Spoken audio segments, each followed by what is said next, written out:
мақтатыр әлі үнін. Жаратқан сыйлаған ешкімге қимаған гүлі, бағыңнан қашпайсың, жаңа өмір бастайсың бүгін.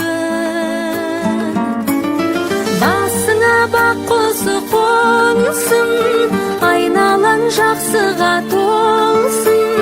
Жаратқан сыйлаған жанымның бөлшегі, бақытың баянды болсын.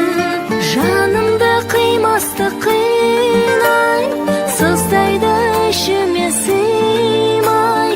Қош енді қош аман жар болсын жасаған, қолымды бұлғаймын қимай.